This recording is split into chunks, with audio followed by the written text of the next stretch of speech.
हम लॉकडाउन का पालन कर रहे हैं।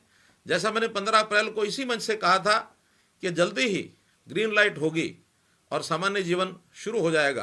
कोरोना से उपजी अनिश्चितता का सबसे बड़ा प्रभाव हमारे स्कूल कॉलेजों के विद्यार्थियों पर पड़ा है। 18 मार्च को प्रदेश में चल रही स्कूलों की वार्षिक परीक्षाओं को मैंने रोक दिया था। 19 मार्च को सभी स्कूलों को बंद कर दिया गया।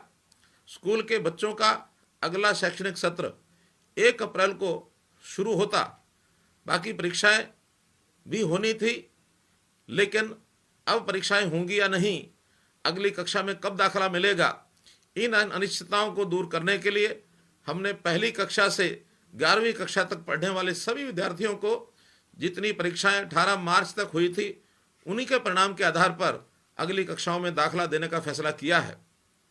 15 अप्रैल से 52 लाख विद्यार्थियों की नई कक्षाएं डिस्टेंस एजुकेशन सिस्टम दूरवर्ती शिक्षा कार्यक्रम के तहत केबल और डीटीएच चैनल्स के माध्यम से शुरू कर दी गई है। और ये केबल और डीटीएच एजुसेट के दूरदर्शन के साथ जोड़ करके हमने किया है। हरियाणा पहला प्रांत है कि 100% पेनिट्रेशन, चाहे वो गांव हो, सुदूर इलाका हो, शहर हो, सबके साथ हमने इसको जोड़ा है। केवल 12वीं के विद्यार्थी, उनको परीक्षा की स्थिति अभी स्पष्ट नहीं है। सीबीएसई ने अभी तक अपनी कोई टाइम टेबल बना करके स्थिति स्पष्ट नहीं की है।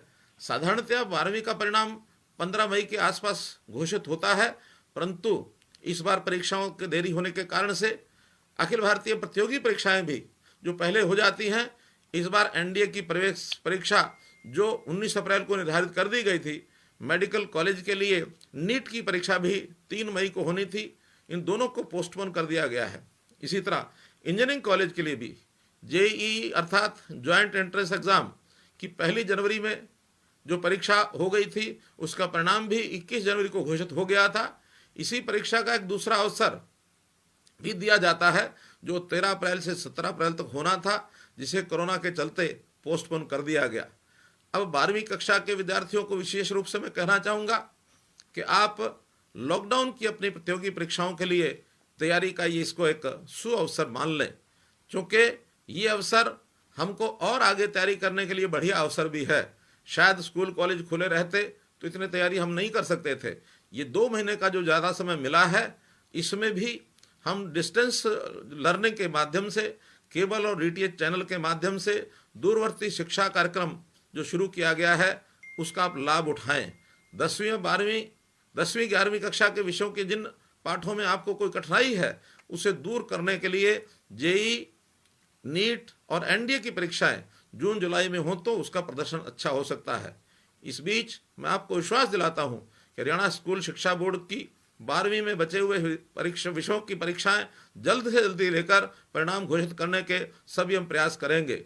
इस पढ़ाई में हमारे बहुत से अध्यापक, लेक्चरार, चाहे वो स्कूल के हों चाहे कॉलेज के हों, बहुत प्रयत्न कर रहे हैं।